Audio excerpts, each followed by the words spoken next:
Namastê, muito boa noite a todos.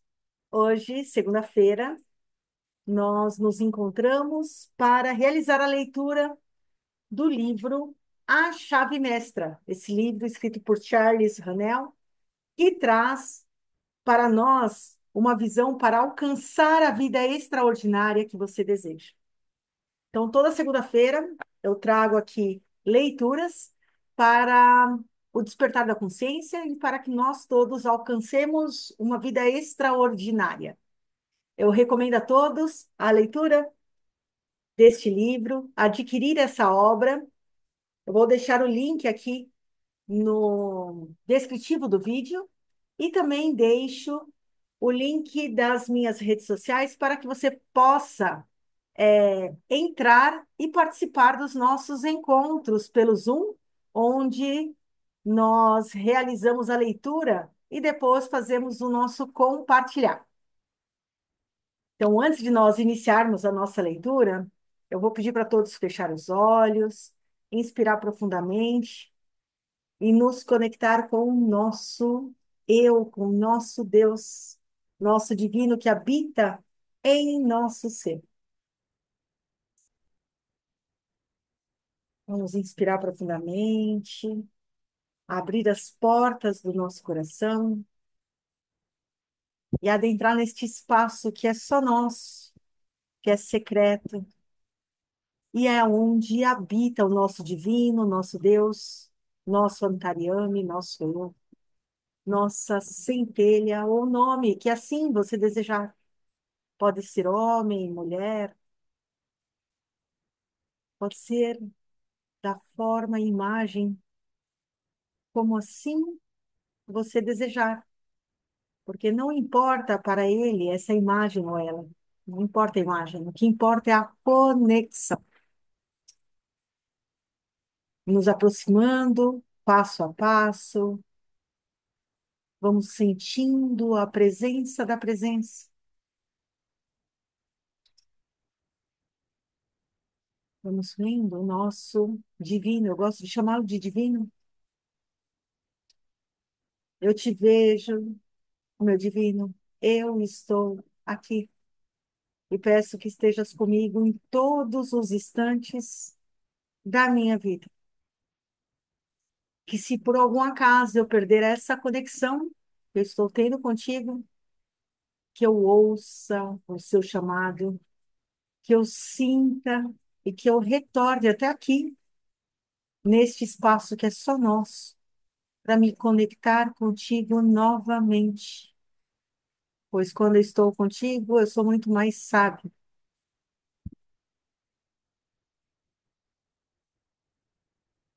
E com um sorriso nos lábios, vamos inspirar profundamente e então abrir os nossos olhos.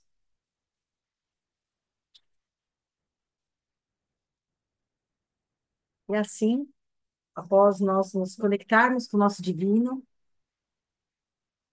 vamos intencionar que essa leitura não seja apenas palavras soltas, que ela seja aprendizados e experiências na vida de cada um de nós. Hoje nós iniciamos a leitura na parte 8. Então, as leituras anteriores também estão aqui gravadas no canal, é só pegar na playlist. Serão 24 encontros. E nesses encontros, cada encontro, vamos ler uma parte, um capítulo deste livro. Nós estamos agora na parte 8, na página 87. Nesta parte, você verá que pode escolher livremente o que pensa, mas o resultado do seu pensamento é regido por uma lei imutável. Não é maravilhoso? Não é maravilhoso saber que as nossas vidas não estão sujeitas a nenhuma espécie de capricho ou variabilidade, que somos governados pela lei? Essa estabilidade é nossa vantagem, porque ao cumprir a lei, garantimos o efeito desejado com precisão imutável. É a lei que faz do universo um grande hino de harmonia. Se não fosse pela lei, o universo seria o caos em vez do cosmo. Então, esse é o segredo da origem do bem e do mal. Esse é o todo o bem e todo o mal que já houve ou haverá. Vou ilustrar. O pensamento resulta em ação.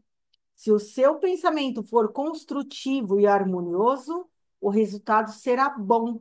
Se o seu pensamento for destrutivo ou desarmonioso, o resultado será ruim.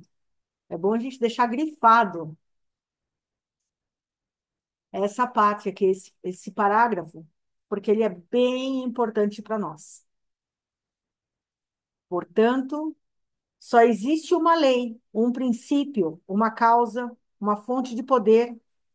E bem e mal são apenas termos que foram cunhados para indicar o resultado da nossa ação, ou nossa conformidade ou não conformidade com essa lei.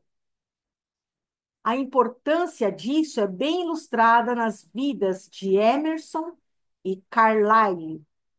Emerson amava o bem e sua vida era uma sinfonia de paz e harmonia, enquanto Carlyle odiava o mal e sua vida era uma perpétua dissonância e desarmonia.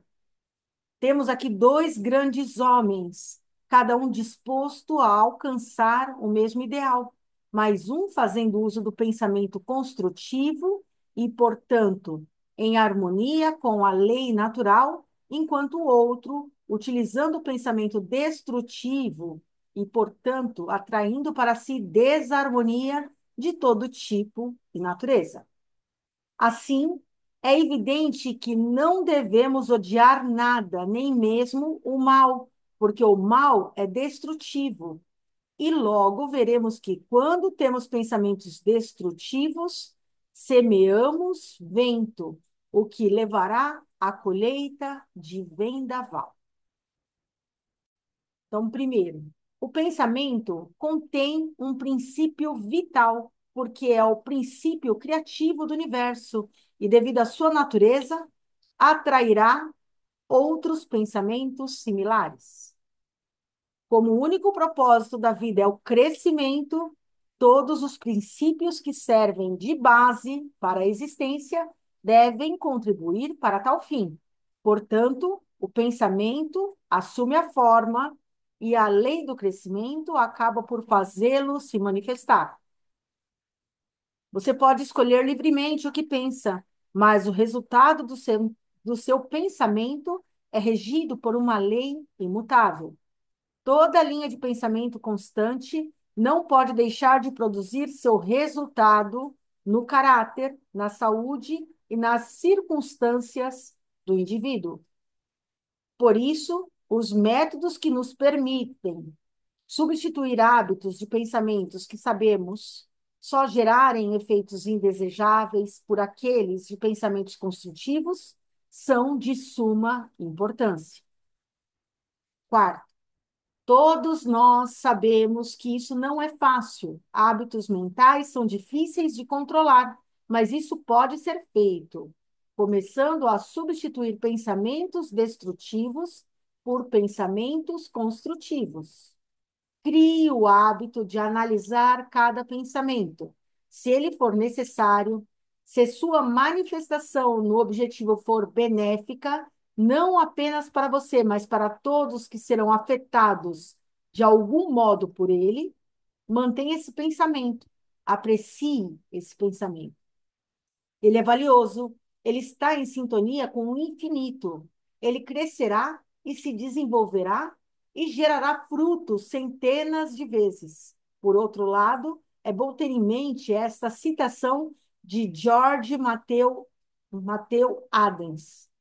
Aprenda a manter a porta fechada e a manter fora da sua mente, fora do seu escritório e fora do seu mundo, todo elemento que tenta entrar sem um propósito útil e definido em vista. Vou repetir. Aprenda a manter a porta fechada e a manter fora de sua mente, fora do seu escritório e fora do seu mundo. Todo elemento que tenta entrar sem um propósito útil e definido em vista. Se o seu pensamento for crítico ou destrutivo e resultou em qualquer dissonância ou desarmonia, talvez seja necessário cultivar uma atitude mental que leve ao pensamento construtivo. Você verá que a imaginação será de grande ajuda nesse sentido. Cultivar a imaginação leva ao desenvolvimento do ideal que dará origem ao seu futuro. 7. A imaginação reúne o material que a mente utiliza para tecer a trama do seu futuro. A imaginação é a luz que nos permite penetrar em novos mundos de pensamento e experiência. 9. A imaginação é o poderoso instrumento com o qual cada descobridor e cada inventor abriu o caminho que levou do precedente à experiência. O precedente diz, não pode ser feito, e a experiência diz, está feito. 10. A imaginação é um poder plástico que molda as coisas do sentido em novos formatos e ideias. A imaginação é a forma construtiva do pensamento que deve preceder qualquer forma de ação construtiva. Um construtor não pode construir uma estrutura de qualquer tipo se não tiver recebido as plantas do arquiteto, e o arquiteto deve gerar essas plantas em sua imaginação. 13. Um grande empresário não pode construir uma empresa gigantesca que coordena centenas de empresas menores e milhares de funcionários e utiliza milhões de dólares do capital se não tiver criado primeiro todo o sistema em sua imaginação. Os objetos do mundo material são como argila nas mãos do ceramista. É na mente mestra que as coisas reais são criadas. E é pelo uso da imaginação que o trabalho é feito. E para cultivar a imaginação, você deve exercitá-la. Exercícios são necessários para cultivar o músculo mental, assim como o músculo físico. O músculo deve receber os nutrientes necessários ou não se desenvolverá. 14. Não confunda imaginação com fantasia ou com aquela forma de devaneio a qual algumas pessoas se entregam. Devaneios são uma forma de dissipação mental que pode levar ao desastre mental. A imaginação construtiva significa trabalho mental, o que alguns consideram o tipo mais árduo de trabalho, mas ainda assim leva aos melhores resultados, pois todas as boas coisas da vida vêm até aqueles capazes de pensar, imaginar e transformar sonhos em realidade. 16. Quando você estiver plenamente consciente de que a mente é o único princípio criativo, que é onipotente, onisciente e onipresente, e de que você pode entrar conscientemente em sintonia com essa onipotência, usando o seu poder do pensamento, terá dado um grande passo na direção certa. O passo seguinte é deixá-lo pronto para receber esse poder. Como esse poder é onipresente, deve estar dentro de você. Sabemos que isso é verdade porque todo poder vem de dentro, mas deve ser desenvolvido, revelado, cultivado. Para tanto, devemos ser receptivos, e essa receptividade é adquirida da mesma forma que a força física, ou seja, por meio de exercícios. A lei da atração certamente e sem dúvida fará com que cheguem até você as condições, o ambiente e as experiências de vida correspondentes à sua atitude mental habitual, característica e predominante. O que vale não é o que você pensa uma vez quando está na igreja ou lendo um bom livro, mas a sua atitude mental predominante. Você não pode cultivar pensamentos fracos, prejudiciais e negativos durante 10 horas por dia e pensamentos fortes, positivos e criativos por 10 minutos e esperar que eles resultem em condições ótimas, poderosas e harmoniosas. O poder verdadeiro vem de dentro. Todo o poder que qualquer pessoa pode utilizar está dentro dela, só esperando vir à tona. Primeiro, quando ela o reconhece, e depois, quando o confirma como seu, trabalhando esse poder em sua consciência, até que a pessoa se torne una com ele. As pessoas dizem que desejam uma vida farta, e de fato desejam, mas muitas acham que isso significa que, se exercitarem seus músculos ou respirarem de certo modo, ingerirem determinados alimentos preparados de um jeito específico, beberem tantos copos de água em certa temperatura por dia, evitarem bebidas alcoólicas, alcançarão a vida farta que buscam. O resultado desse método é indiferente. No entanto, quando uma pessoa acorda para a verdade e confirma sua unidade com toda a vida, descobre que tem a visão clara, o passo ágil, o vigor da juventude e percebe que descobriu a fonte de todo o poder. 22. Todos os erros não passam de erros resultantes da ignorância. Adquirir conhecimento e, consequentemente, poder é o que determina o crescimento e a evolução. Reconhecimento e demonstração de conhecimento constituem o poder, e esse poder é espiritual. E esse poder espiritual é aquele que está no cerne de todas as coisas, é a alma do universo. E esse conhecimento é resultado da capacidade humana de pensar. O pensamento é, portanto, a origem da evolução consciente dos seres humanos. Quando uma pessoa deixa de avançar em seus pensamentos e ideias, suas forças começam a desintegrar imediatamente, e seu semblante registra gradualmente essa mudança de condições. 24. Pessoas bem-sucedidas se focam em manter os ideais das condições que desejam realizar. Elas mantêm em mente o próximo passo necessário para alcançar o ideal que buscam. Os pensamentos são os materiais que usam em suas construções, e a imaginação é a sua oficina mental. Olha que importante isso. Os pensamentos são os materiais que usam em suas construções. E a imaginação é sua oficina mental. A mente é a força contínua que elas usam para garantir as pessoas e condições necessárias para construir sua estrutura de sucesso. E a imaginação é a matriz em que todas as belas coisas são moldadas. Se você for fiel ao seu ideal, ouvirá o chamado quando todas as condições estiverem prontas para materializar os seus planos. E os resultados serão exatamente aqueles que você desejou. O ideal firmemente sustentado é o que predetermina e atrai as condições necessárias para a sua realização. É assim que você pode tecer um traje de espírito e poder na teia de toda a sua existência. É assim que você pode levar uma vida encantada, que estará para sempre protegida contra todo o mal. É assim que você pode se tornar uma força positiva que fará com que as condições de opulência e harmonia sejam atraídas até você.